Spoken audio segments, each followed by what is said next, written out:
¿Cómo están? Bienvenidos a Todos, Todas Tenemos una Opinión. Yo soy Ana Monterrubio y me da mucho gusto que nos acompañen en este programa. Si a ustedes les gusta el cine y toda la industria audiovisual, quédense con nosotros. Vamos a ver el tema del día de hoy.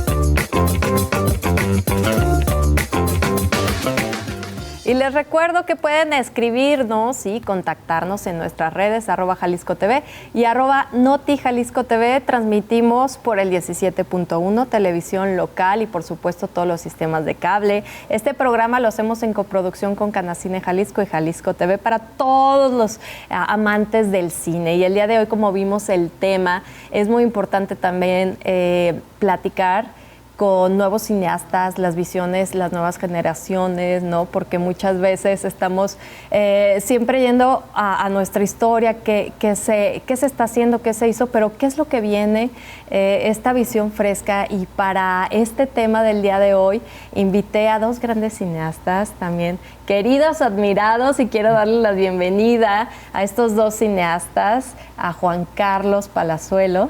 Bienvenido. Gracias. A este Muchas programa. Covarrubias, es que sí. Nos dice, está muy largo mi nombre. Sí. Yo, sí, está bien. Palazuelos Covarrubias. Gracias. Sí, el apellido materno. Exacto. Y también a Daniel Isaac, cineastas. Bueno, chicos, bienvenidos por estar aquí. Yo los ubico más como directores, pero estábamos hablando en general de este término de ser cineasta, ¿no? Porque están ustedes justo en una etapa iniciando carrera, trayectoria, pero así como los ven jóvenes, han hecho muchas cosas y por eso quiero que nos empiecen a platicar un poco de por qué cine, por qué decidieron estudiar cine. Híjole, pues yo creo que toda la vida ha habido cierta fascinación con el tema. Yo crecí queriendo estudiar animación. Ya después, al crecer, me fui dando cuenta que tal vez no era tanto lo mío. Siempre tuve facilidad para la ilustración y todo, pero con el cambio de animación de 2D a 3D, como que empecé a sentirme más atraído por la parte del cine, pero filmado. Sí. Entonces, creo que, yo antes de estudiar cine estaba estudiando comunicación, por ejemplo, pero el enfoque más tirando a negocios no estaba siendo para mí, y justo me enfocaba más en las partes que eran de la realización audiovisual, y tuve un maestro que me supo impulsar a decirme, creo que lo tuyo ahorita es más enfocado a la realización. Y pues a través de Isaac conocí la universidad en la que estudié aquí en Guadalajara, y pues así es como llegué. Claro, porque tú eres de Culiacán. Sí.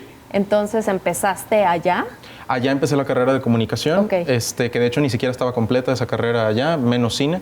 Sí. Pero como ya la iba a continuar acá, ver esa transición de igual ya me tengo que ir a Guadalajara, sí. Fue natural, como la parte de si no me está llamando, vámonos directo ya a cine, y pues aquí estaba creciendo mucho el cine, entonces por eso. Decidiste venirte para Guadalajara, muy sí. Bien.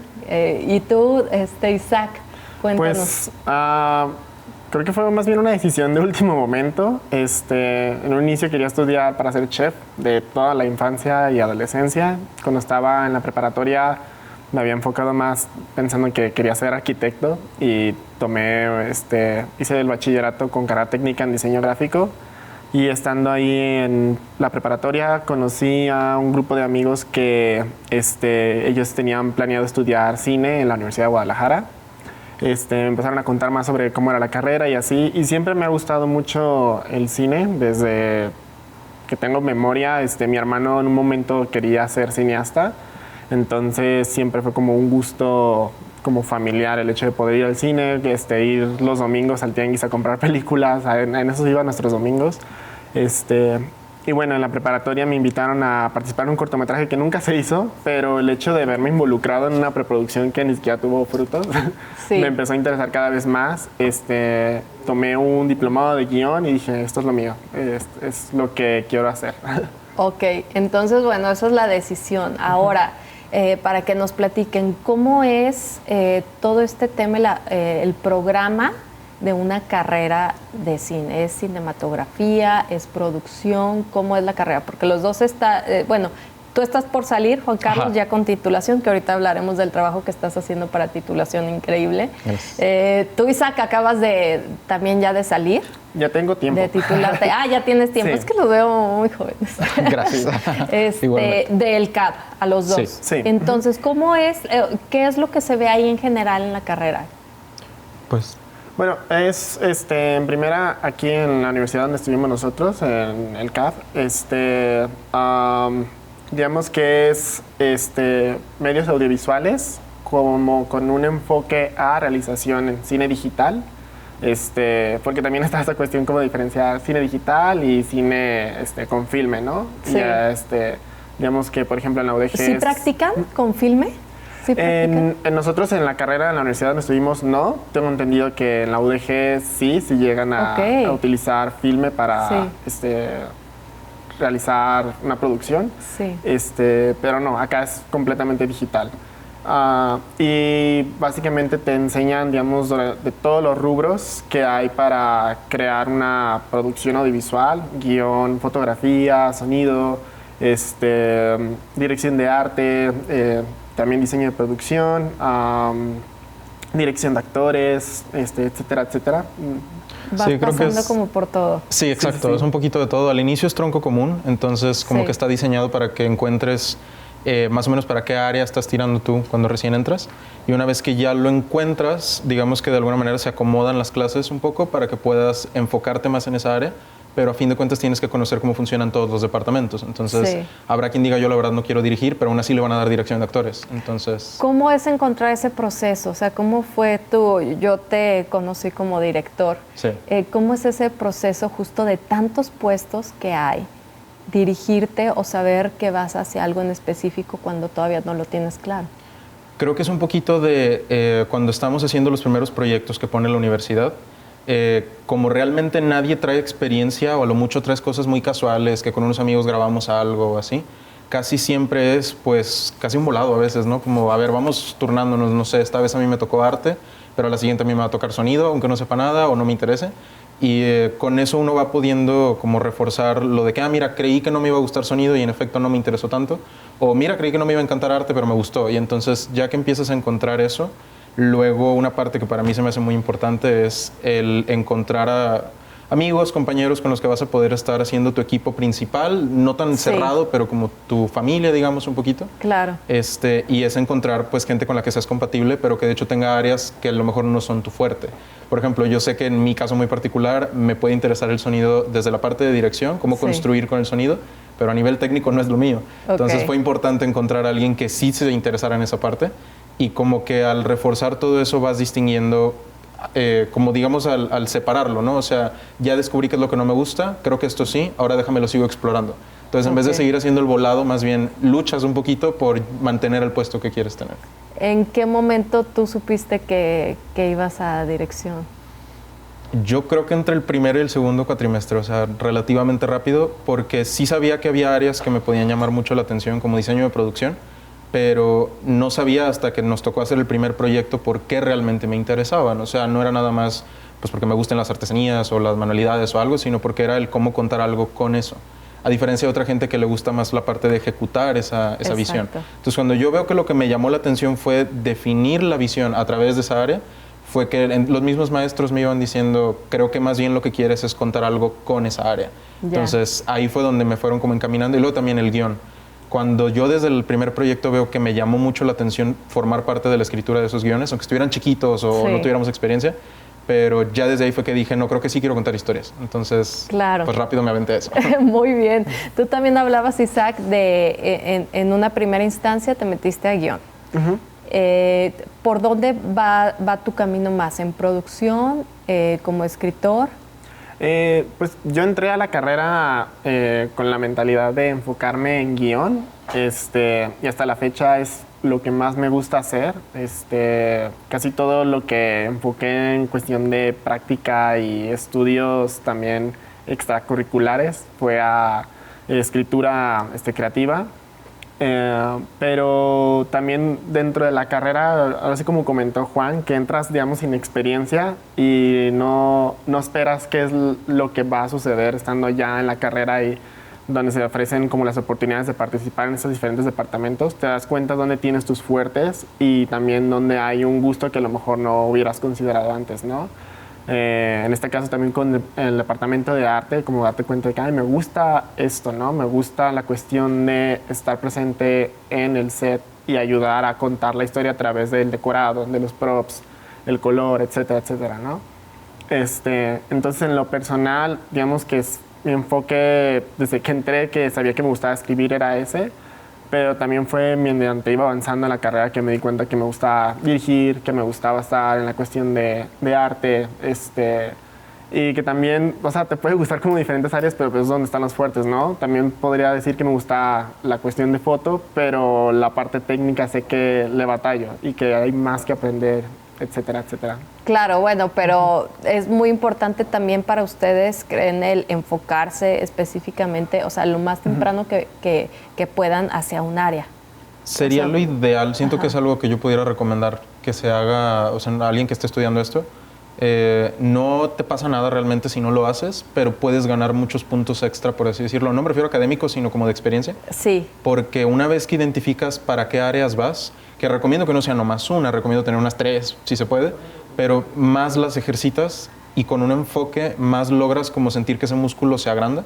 Sí. Y cuando sales vas con mayor seguridad. En cambio, si sigues explorándole y calándole a diferentes, de repente arte, luego sonido, luego foto, luego dirección, como que también puede estar muy bien, o sea, ganas como abanico, digamos, de experiencia, pero al final puede que te sientas un poco perdido respecto a cuál es mi lugar en un set. Y cuando ya sales de la universidad, ya no está esa protección de, pues somos compañeros y esto es para un proyecto que nos van a calificar. Ya es más bien como, esto se está haciendo con dinero real, que le está costando trabajo a muchas personas. Sí. Y si no estás al 100 con tu puesto, puede haber problemas. Puede haber problemas. Eso se me hace muy interesante porque ustedes llevan a la práctica de una forma muy profesional. Y bueno, vamos a seguir platicando de este tema después de la pausa.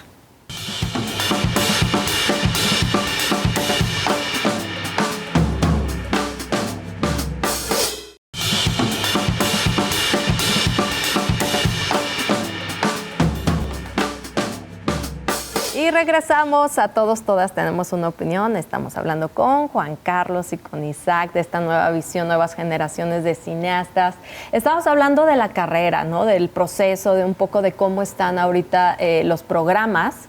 Pero me interesa también mucho su visión porque ustedes empiezan a trabajar a la par de que están estudiando.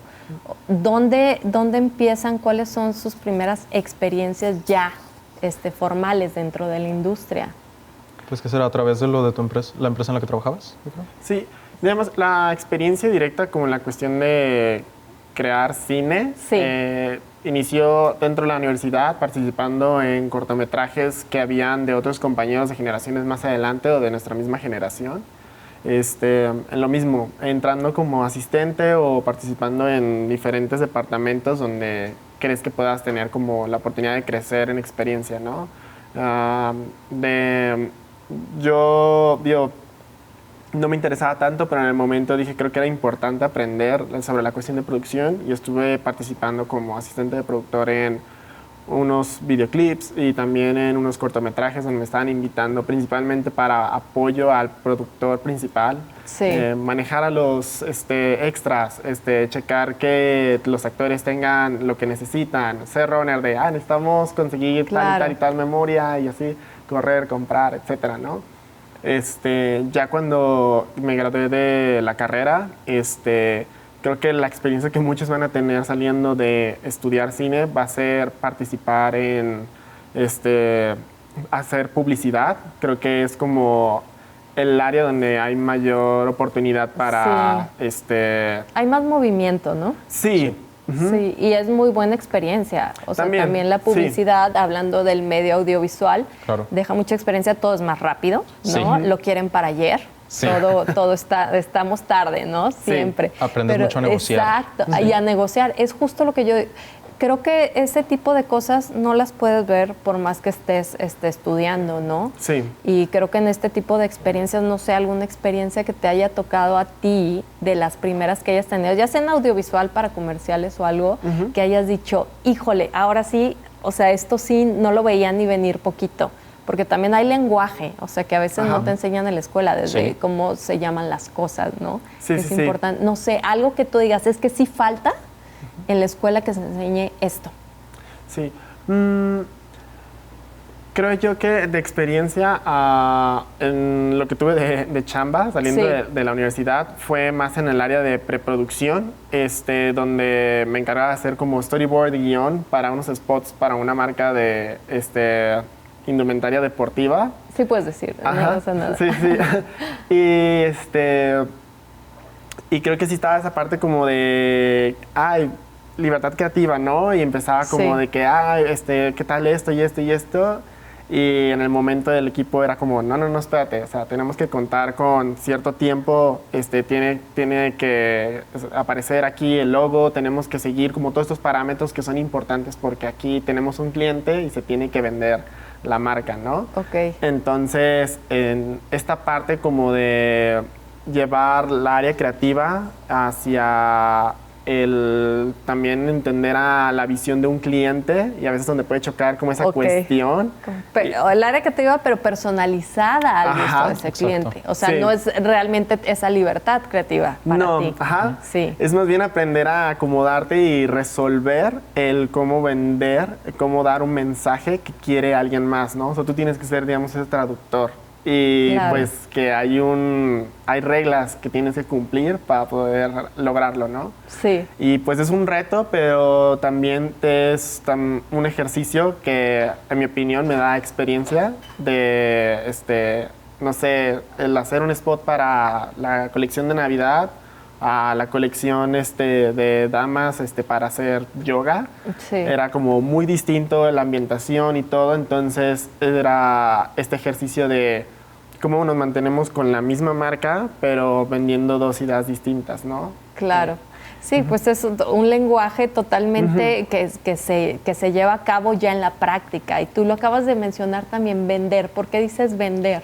Lo que pasa es que siento que en la universidad muchas veces puede estar este enfoque del cine de arte y no está nada mal, está padrísimo Sí. eso, pero a fin de cuentas el cine cierra su ciclo cuando la gente lo ve. Exacto. Y siento que algo que podrían reforzar en casi todas las universidades, que al menos me tocó escuchar cómo lo manejan, es la distribución. O sea, Claro. siento que nos enseñan a hacer la obra y luego nos quedamos como, ya la tengo, ¿ahora qué?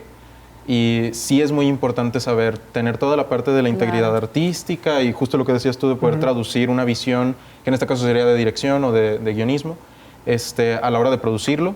Pero también creo que es muy importante saber tener cierto ojo comercial, no respecto a voy a abaratar mi trabajo, no se trata de eso, es más bien de poder decir, a fin de cuentas, si hago algo, tiene que haber un mercado allá afuera que no nomás por dinero, sino como por incluso esta cuestión de yo quiero decir algo porque a alguien le va a resonar. Tenemos que tener claro cuál es nuestro público en ese sentido. Fíjate que Entonces, tocas un tema curioso, a mí me encanta hablar de la distribución en esta mesa y normalmente toco este tema en el último bloque, Sí. porque creo que es una visión donde dentro de la industria en general en México todavía cojeamos mucho, porque Sí. todos los que estamos en este lado normalmente somos creativos y siempre estamos en este sueño, ¿no? Creando, pero Sí. ¿qué pasa? Justo hay que terminar el círculo que tú dices, estamos creando todo este arte para que alguien lo vea. Exacto. Entonces, ¿dónde va a estar esta exposición, esta ventana? ¿Dónde el público puede ir a verlo, ¿no? Sí. Y es muy importante, y más que importante, es muy costoso Sí. la distribución. Entonces, aventamos como todo el esfuerzo al rodaje, a tener el producto terminado y qué pasa después. Y eso se me hace muy bonito que entrando en tema y en este segundo bloque tengan esta visión, porque mucho a lo mejor de la vieja escuela está muy lindo, sí es un tanto la nostalgia de todo este cine como arte, pero Claro. a final de cuentas también podemos vender productos audiovisuales y muchas historias, pero se tienen que ver y está cambiando todo. Entonces, ¿cómo han abordado ustedes este tema? Que ya trabajan, que ya tienen proyectos independientes, ¿empiezan a tocar la distribución desde una preproducción? En mi caso, sí, con el proyecto del que vamos a hablar más adelante, Sí. que digo es un proyecto que codirigí con Jimena Flores, una Sí, que compañera podemos amiga ver mía. imágenes de una vez, que Sí. ya hablamos de Sobre las olas, una Exacto. balada para Alba. Ajá. Ese proyecto que empezó con nuestro corto de titulación, sí después de conseguir es que estuvo chistosa la cosa, o sea, empezó claro como un proyecto de titulación, pero en cuanto vemos que hay gente que por el guión que les interesó se empiezan a sumar y llegan nuevos apoyos, como que sí, Jimena y yo dijimos, esto puede estar creciendo más de lo que estábamos visualizando. Jimena, que es productora. Jimena es mi codirectora. Codirectora. Sí, co-guionista y codirectora. Lo Ok. escribimos juntos y lo Sí. dirigimos juntos. Y coproductores. Y coproductores también, sí, tuvimos que entrarle a todo. Muy bien. Pero justo empezábamos a hablar rápido cuando vimos eso, todavía en la preproducción, que al tener nuevos apoyos o la posibilidad de un nuevo alcance, había que alzarnos a esa altura. O sea, Sí. si queremos que esto realmente lo vean, si estamos buscando, por ejemplo, nuestro proyecto, pues es protagonizado por las increíbles Estana Carrillo y la ganadora del Ariel, Mayra Batalla. Desde Exacto. que ellas dos entran, Sí. en automático esto no puede ser un proyecto que se quede en un cajón, esto es un proyecto que tiene que salir más, ¿no? Y como eso hay muchos apoyos más que fueron llegando, que podemos hablar luego de eso si quieres, pero a raíz de eso fue, ok, ¿y quién es nuestro público? ¿Por qué la estamos haciendo? O sea, Sí. vemos que hay gente resonando con el guión, ¿por qué? Y ya luego empezamos a ver que hay un tema de, es que mira, este tema en particular, que en nuestro corto en particular es un cortometraje de romance sáfico y de pieza de época. Entonces, cuando vemos que hay censura que está creciendo, que hay historias con esta misma temática que están siendo quitadas, dadas de baja, eliminadas en plataformas, Jimena y yo dijimos, sí creo que es importante identificar quién lo va a ver y ver cuáles son sus necesidades como consumidores, no desde un punto de vista económico necesariamente, porque en los cortometrajes no funciona tanto así. O sea, Sí. no hay normalmente una ruta de exhibición a través de una cadena grande de cines, pero a fin de cuentas lo quieres intentar difundir por redes o quieres Claro. hacer exhibiciones, aunque sean un poco más privadas, pero sí era un poquito identificar, pues mira, lo que notamos es que muchas de estas historias tienen estas carencias, o muchas de estas producciones necesitan ser un poco más amigables visualmente o ser un poco más amigables en casi todos los detalles realmente. Entonces, a raíz de eso dijimos, a ver, no, creo que estaría padre tener una canción promocional, ¿no? Y que entonces haya gente que pueda asociar la canción con el proyecto y regresar a las irónicamente nos fuimos a lo del pasado, que era Sí. la balada romántica noventera, por ejemplo, o sea, Ok. el equivalente a la canción de Celine Dion para Titanic, por ejemplo. Ok. Entonces, era armar todo eso y un póster llamativo y vestuario llamativo, tampoco que llame la atención nomás porque llame la atención, Sí. pero que sí facilite que sea más amigable procesarlo, porque no deja de ser cine independiente. Exacto. Pero eso fue muy importante para nosotros y entonces construir cada departamento con eso en mente sí nos obligó a tener referencias más claras de las que teníamos, sí nos obligó a ser más contundentes sobre lo que no queremos y creo que nos hizo crecer mucho como directores también. Ok, y un poco de todo este crew que formaron, ahora ya hablando sobre las olas, que ya llegamos a este tema, porque antes hicieron varios cortometrajes, que es muy importante, Claro. ¿no? Esta actividad y ejercer un corto, una película corta, ¿no? Claro. Para poder experimentar todo esto. Pero ahora que viene este gran proyecto que se va haciendo, ¿no? Cada vez más grande, tú estuviste también, Isaac. Sí. ¿Qué parte crees también que haya sido importante en buscar al equipo? O sea, ¿cómo fue este proceso?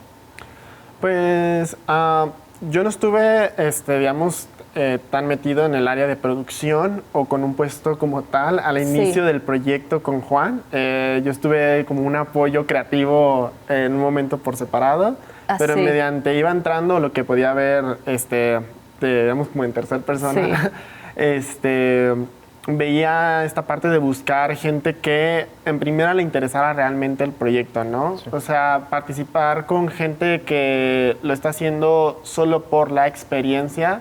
Podemos entender esa parte como de querer crear un currículum, poder tener como tu nombre presente en créditos, pero también es importante como esta cuestión de congeniar en ideas, en el tener ese deseo de también contar lo que se está haciendo con este proyecto, ¿no? Porque pues el cine es colaborativo, ¿no? Y lo que Sí. se está contando lo están contando entre muchas personas. Normalmente ya era gente que conocían ustedes de antes de... Depende. ¿De Es que todo? fue su propia odisea ese proceso. Ok, Había algunas personas inicialmente que sí ya las conocíamos, Sí. pero sí tuvimos que ir sumando personas nuevas, dependiendo de las necesidades. de puro chisme. Ajá. La persona más grande en este crew, ¿de cuántos años más o menos tenía? Híjole, en el crew, Ajá, en el ¿quién crew de habrá todo sido? el equipo. Yo creo que no llegaba a los 30, ¿verdad? Ok. Sí, no, del crew no. Sí, de los Muy bien. miembros, digamos, de filmación, Sí. no. Del cast, sí. Del cast sí, pero de Sí. filmación no. Bueno, eso Sí. quería saber Ajá. ahorita. Vamos a seguir platicando de esta gran producción sobre las Gracias. olas, una balada de Alba, después de la pausa.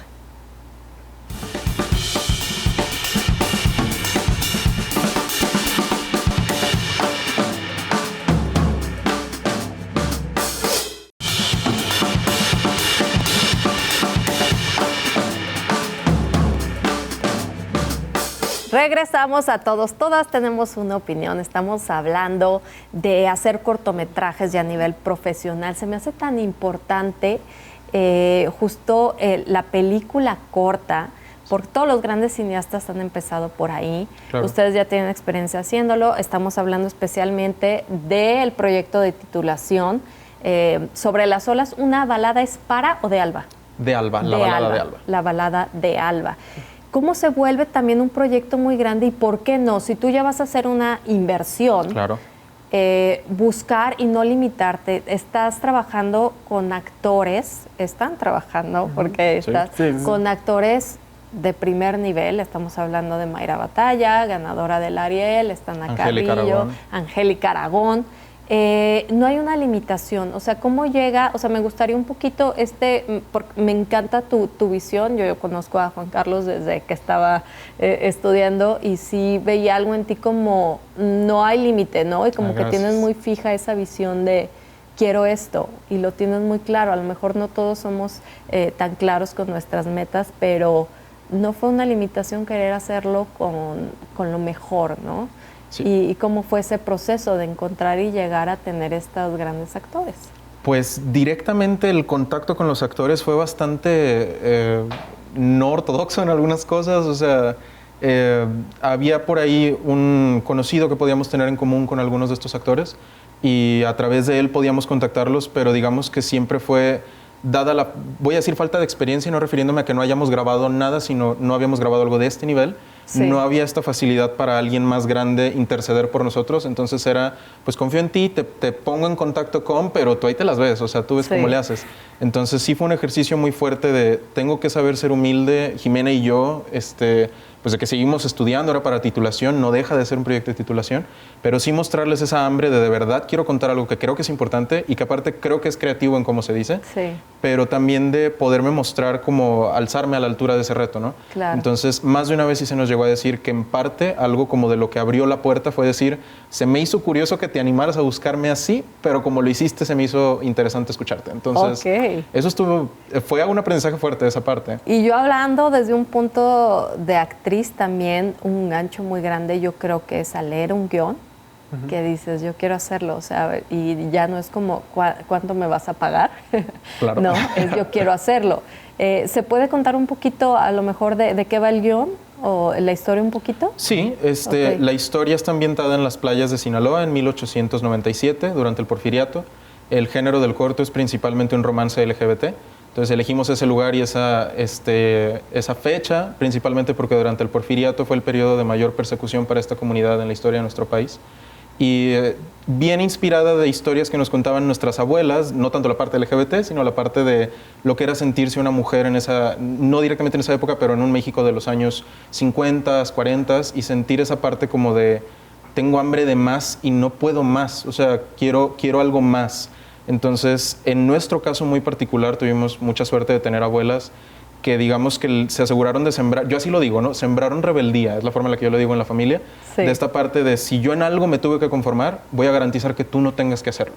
Entonces quisimos hacerlo como una especie de homenaje a eso, pero tanto Jimena como yo, siendo parte de esta comunidad, quisimos también poder contrarrestar un poco de la censura que estábamos viendo. Entonces de ahí viene como a nivel más técnico la idea de por qué esa historia o de ese género, pero básicamente la historia es sobre Aurora, una muchacha de 18 años que le presentan el día de su cumpleaños un matrimonio arreglado y ante eso decide escaparse de su casa con la intención de llegar al puerto de Mazatlán para subir un barco que va hacia la India y vivir como pirata, según sus sueños, ¿no? Y en el camino ella conoce a Alba, que es a quien le dedicamos la historia principalmente, que es una pescadora que vive atrapada en el mismo destino del que Aurora está queriendo escapar. Entonces, un choque muy improbable entre ellas dos genera un acuerdo que permite que avancen juntas en este viaje. Y pues surge la pregunta de parte de Aurora hacia Alba de ¿vendrás conmigo o regresarás a tu vida en la bahía, ¿no? Entonces, eso es principalmente lo que queríamos contar. Pero recordando un poco de lo que hablábamos de la importancia de sí contemplar el lado comercial, Jimena y yo dijimos, estos personajes tienen que ser memorables, tienen que ser personajes con los que después de verlo, independientemente si no te encantó la historia o lo que sea, que puedas decir al menos que se te grabó el personaje. Y eso Sí. impactó a todos los departamentos, o sea, desde cómo hablan hasta cómo visten. Entonces, creo que de alguna manera, me permito decir, tal vez eso fue atractivo para los actores, Claro. en decir, veo potencial en la historia, veo potencial Sí. en ustedes, pero este personaje innegablemente a mí me da un rango diferente, me permite mostrar un lado más camaleónico, si así lo podemos decir, y creo que eso fue un factor definitivo. Muy importante. Ahora, quiero que me platiquen un poquito de cómo les fue en el rodaje, porque al leer la historia, bueno, tuve el honor de leer esta lindísima historia. Estamos hablando, aparte del reto que es ya tener un cortometraje y llevarlo Sí. a cabo, ¿no? Claro. Ahora, estamos hablando de una historia de época, ¿no? Te metes ahí en otro gran reto, ¿no? Vestuario, todo, llevarlo a una época. El lugar, ¿no? Estamos hablando de muchos exteriores, Sí. estamos hablando de un lenguaje, ¿no? Del guión, o sea, hay mucho reto también. Podría llamarlo en buen sentido ambicioso este proyecto, ¿no? Porque implica más, o sea, Sí. y gente muy buena. Entonces, quiero saber cómo les fue en locación, con este tipo de vestuario, qué fue de las cosas más retadoras y más disfrutables del Sí. del Pues, rodaje. creo que cuando le preguntas a cualquier director, productor o persona que haya participado en un cortometraje, te va a decir, fue terrible, de que estábamos contra el reloj, bla, bla, bla, bla.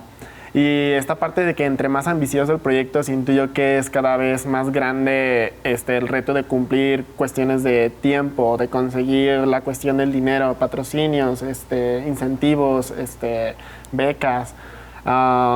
Los contratos, conseguir a todo el crew, que alguien se salió, que necesitamos conseguir a alguien más, que sabes que va a faltar equipo, la renta, todo. Entonces, cada cosa que tienes que ir pensando y así, para llegar a la fecha del rodaje, y ya cuando por fin estás en la locación para grabar, son todos los retos que se presentan inesperadamente en el momento. En este caso, pues fue tener que mover al crew gran parte de aquí, de Guadalajara, a las playas de Sinaloa, en Mazatlán. Ah, ya se grabó. Ajá. Tener que conseguir hospedaje en las distintas locaciones porque fueron en diferentes playas, no muy distantes unas de otras, pero de todos modos sí teníamos que movernos para hospedarlos en distintas fechas que se iban a grabar. Incluso en una donde nos movimos en lancha a una pequeña isla, y cuando... Grabar en el mar, ¿cómo fue eso? En lanchas. Híjole, pues sí fue un reto muy grande, la verdad. Ahorita decías algo de ambición, creo que se logró gracias a toda la gente que confió en esa ambición. Nuestra familia, sobre todo, fueron personas que vinieron a rescatarnos muchísimo en ese proceso. Los actores, el crew, todo el mundo que al final pudo asistir y quienes nos prepararon antes o sea, todo, Sí. ver que esa ambición se alimentó en vez de que sí hubo gente que a lo mejor dijo, no lo van a lograr, pero la verdad es que teníamos suficientes personas que nos decían, ni le hagas caso porque tú a lo tuyo, Sigue. ¿no? Pero grabar en el mar, híjole, nos dio muchísimos aprendizajes porque el mar no lo puedes controlar. Entonces, Claro. un día, y como grabamos en desorden en cine, como tú Sí. también ya bien sabes, o Sí. sea, de repente grabas la escena 12 y al día siguiente grabas la escena 4. Exacto. Entonces, grabar en el mar fue llegar un día y ver que la marea estaba donde tenías planeado que estuviera y llegar al día siguiente y ver que la marea estaba 50 metros atrás. Ok. O ver que de repente un día estaba más frío de lo normal o que de repente había incluso que tener cuidado hasta por los animales que podía haber ahí, cuidar no contaminar la zona. El terreno, la forma para llegar, ver que teníamos que subir el equipo a una lancha.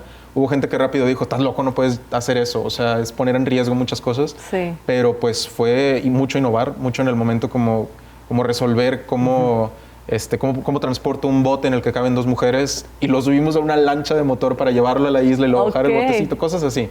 Entonces, pero también nos dio cosas muy, muy padres que no veíamos venir.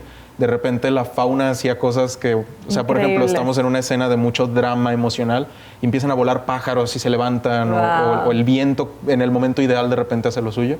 Y pues a veces te da accidentes felices, no sé si llamarlos así. Claro. Pero es un reto innegablemente, fue de mucho desgaste físico. También hay algo que creo que era importante considerar, que dada la crisis de violencia en Sinaloa, teníamos limitadas las horas para grabar, era imposible salir de noche, no podíamos grabar al amanecer.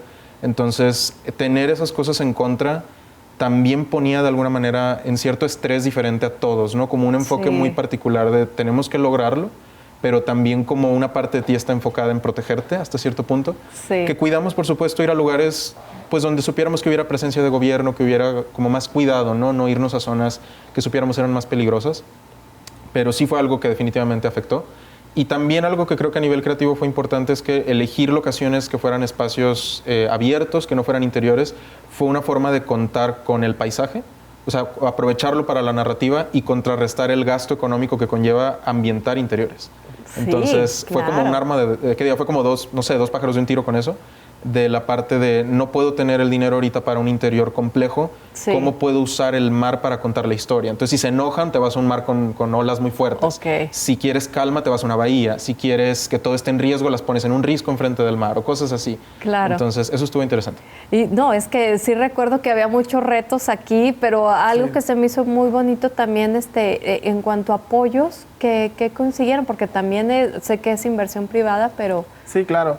Pues la historia de cualquier proyecto audiovisual para gente que está iniciando es trabajar de forma colaborativa. Sí. Y pues es esa batalla de que no quieres demeritar el trabajo de las personas porque claro. sabes que merecen un pago, pero también entiendes que sin la experiencia y sin sin ninguna inversión de nadie, porque pues no tienes con qué comprobar que así lo puedes lograr, pues entonces le pides que otras personas confíen en tu proyecto para poder participar. Y creo yo que en este proyecto en particular se buscaba que las personas que vinieron con toda la intención, con todas las ganas, que se aventaron retos súper grandes, no solo en moverse en el mar, quedarse en un lugar que no era su ciudad natal, horas de que lo trabajo, lograran. Sí, claro. Sí, es muy difícil y digo, a mí se me hace algo increíble que ustedes hayan logrado con tantos apoyos entre familia, crowdfunding que tuvieron. Pero bueno, vamos a seguir hablando más de este proyecto, pero vamos a una pausa primero, regresamos. Ya salí.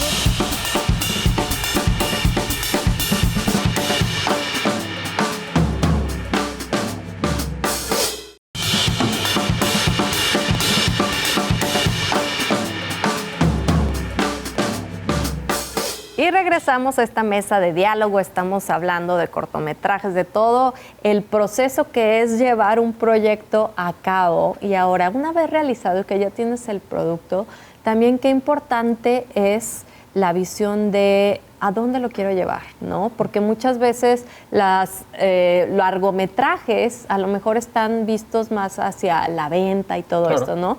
El formato del cortometraje, que es muy importante para esta práctica cinematográfica, es muy difícil de vender todavía, ¿no? Más bien lo hacemos como ejercicio, como gusto, pero sí es muy importante porque te puede abrir puertas a niveles muy altos, internacionales. Es tu carta de presentación hacia muchos lados, festivales. ¿Qué importancia le ven en general a los festivales? Y si nos pueden compartir en específico también de este proyecto, ¿cuál es su visión acerca de esto y a dónde lo quieren llevar? Pues en primera, este proyecto nace con la idea de que fuera un largometraje. De hecho, el guión para este cortometraje es una sección de lo que sería el guión largo. Digamos que es su estrategia, tener el corto para después llevarlo a largo. Exacto. Sí. Ajá. Entonces, el hecho de tener como esta carta de presentación de lo que pudiera hacer a crecer la historia, a tener más incentivos económicos para poder llevarlo a la mayor ambición de lo que queremos contar. Entonces, los festivales, pues de cierta forma cuentan como una acreditación, ¿no? De que, pues en primera, el cine es arte y en el arte existe la mirada crítica, ¿no? El hecho de ver, no solo desde la cuestión técnica, sino también desde la cuestión del impulso humano de crear y contar. Entonces, el hecho de que personas que les importe tanto, conozcan tanto sobre el medio que es el cine, vean en un proyecto cómo se utiliza el lenguaje para contar algo importante, que el medio en sí esté haciendo algo creativo, distinto, nuevo, le da la acreditación al proyecto de que miren, o sea, escuchen esta voz nueva, escuchen esta historia que viene, ¿no? Entonces, la intención de llevarlo a distintos festivales es eso, es recibir esos sellos de gente que lo ve, que sabe y que ha dedicado su vida a Oye, decir... ¿y a ti te gusta el proceso? O sea, está tu trabajo, Ajá. lo inscribes y todo, pero ¿qué tal el proceso de relacionarte, de ir a los festivales? ¿Lo disfrutas o no, o eres de los que, híjole, esa parte no me gusta? Pues estamos iniciando en esta cuestión de adentrarnos en la parte de la industria, entonces ir a un festival es un gusto, claro, pero ir a un festival siendo parte de la industria es una experiencia claro, que apenas nos va a teniendo un tocar. proyecto. Sí. Y bueno, en lo personal a veces me puedo cohibir mucho y esa parte como de relacionarte, pero el cine es el negocio del cine es un negocio de relaciones, de conocer, completamente. de vender, Que con la tienes cuestión que de estar ahí, relacionarte. ¿no? claro, Sí. como todo, Sí, en venta. sí, claro. Sí, claro. El primer punto que tocamos en el primer bloque es Sí, sí, venta. sí. ¿Qué festivales se te hacen importantes? ¿Cuáles te gustarían? Híjole, pues mira, normalmente la recomendación es irte de lo más grande a lo que puedas aspirar Sí. a lo más local, ¿no? Sí. Los principales del mundo son Cannes, Venecia y Berlín. Entonces, pues a veces uno dice, híjole, corto estudiantil latinoamericano. A veces uno dice, Exacto. pero tenemos ejemplos como en el Exacto. DIS, Revolution, ¿no? ¿Cómo era? Se me olvidó ahorita el corto. Estuvo en Cannes Exacto. nominado. O sea, de... Sí. Ajá. Entonces, no, sí, y buscas el historial de estos festivales y ves que el año pasado quedaron cortos de titulación españoles, mexicanos, Sí. colombianos. Entonces dices, bueno, pues maybe, vamos a intentarlo, ¿no? Sí. Entonces, ahorita estamos en ese proceso, vamos intentándolo en los más grandes y tenemos ya una lista también definida. Obviamente nos encantaría poderlo traer aquí a Guadalajara, en México. Creo yo que sí, definitivamente es un corto que, aunque la temática central pueda ser el romance, sí creo que también es muy mexicano y muy pertinente a lo que queremos ver aquí. Creo que Ok. es algo que sí estábamos intentando de forma muy intencional, Sí.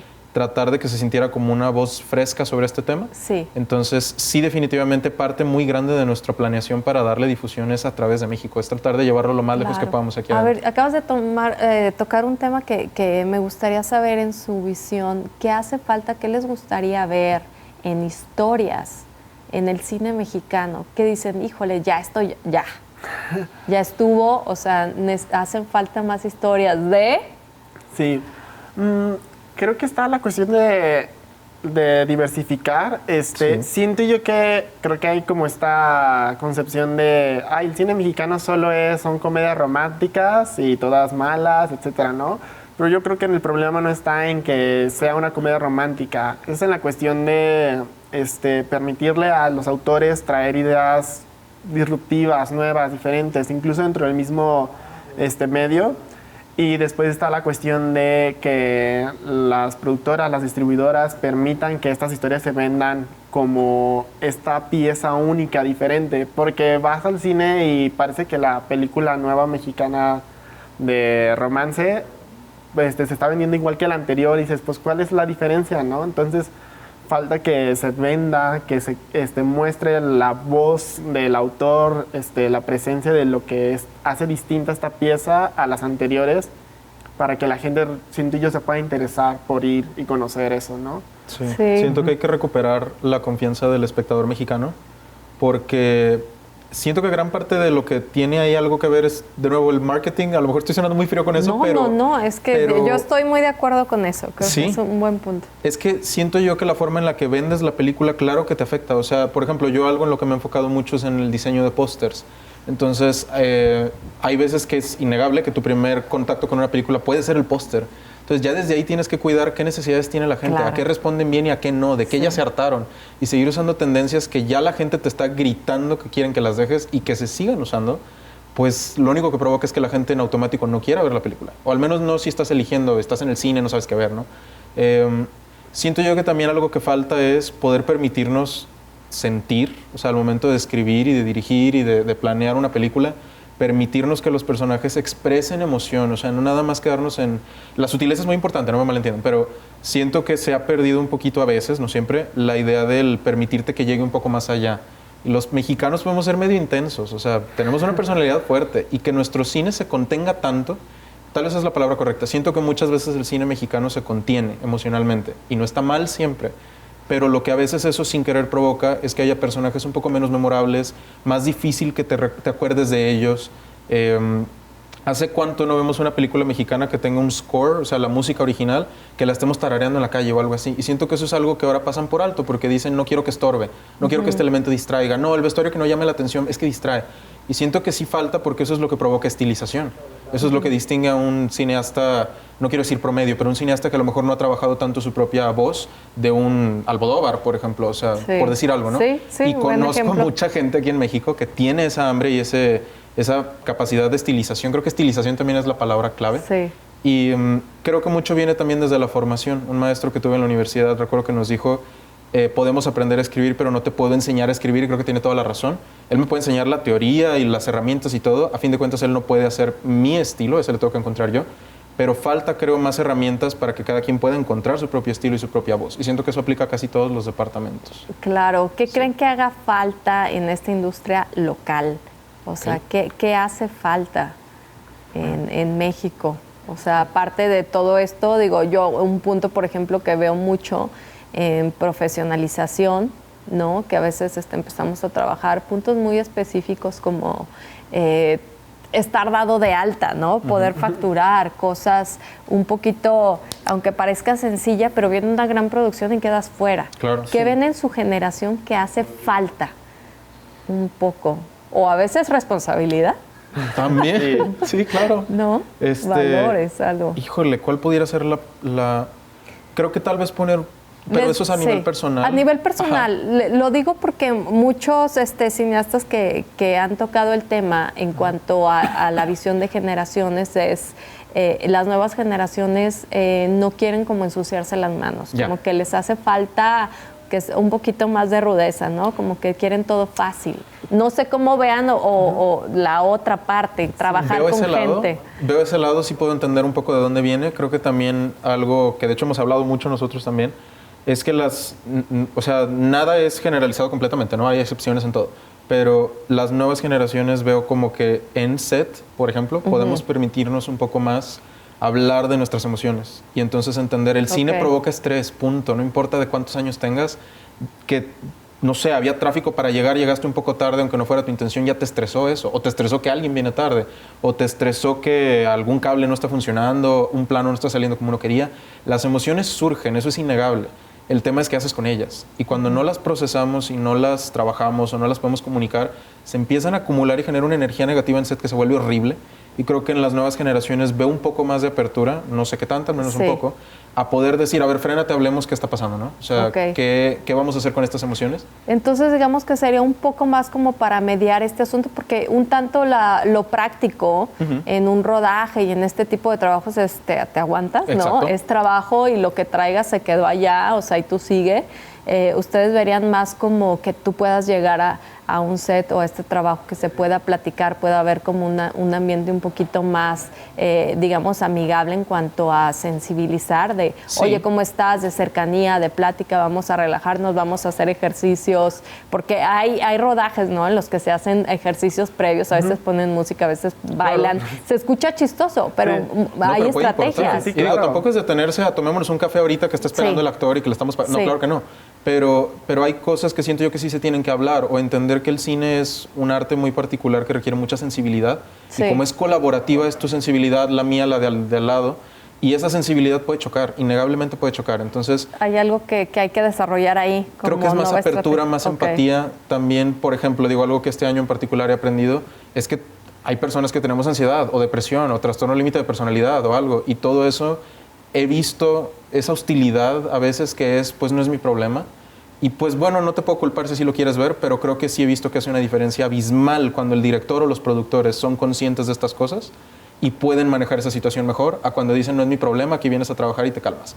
Porque entonces pierdes tiempo tú como director, porque tienes que reemplazar a esta persona si de plano no te quieres mediar con esa persona. Pero aparte siento que solo estás sembrando un nivel de hostilidad que a la siguiente los dos ya van a una nueva producción con las manos así, pues, o sea, como con esta, como en defensa, no sé explicarlo mejor. Sí, pero justo creo que me quedo con ese como tema de mediar, ¿no? Como que ahorita hay un rollo de generaciones. Vamos a ir ya cerrando. Me gustaría para cerrar, Isaac, a los que están por salir o que más bien quieren entrar a la carrera. O sea, ¿qué dirías? Sí, ¿por qué? ¿Por qué ser cineasta? ¿Por qué ser cineasta? Pues creo que antes que nada es cuestionarte, ¿por qué estás seleccionando este medio? ¿Por qué estás seleccionando involucrarte con esta técnica artística de contar algo por medio de lenguaje audiovisual, de crear un metraje, montarlo, un guión, ¿no? O sea... Y si te gusta ser guerrero, entonces sí éntrale al cine. Claro. No es glamour. No. No, pero realmente, o sea, cuando ves que tienes esta pasión, que si hay algo dentro de ti que dices, es que ¿Es esto? tengo Que esta sea la necesidad. pasión. Creo que puedo cerrar con eso. Sí. Que Ajá. si es tu pasión, dale. Sí puedes Sí. vivir de eso. ¿Sí, o no? Sí, definitivamente. Sí, claro. Oigan, me da mucho gusto haberlos tenido aquí. Esperamos pronto noticias sobre Las olas, balada de Alba. Claro. Muy bien, gracias a todos ustedes y recuerden, veamos cine.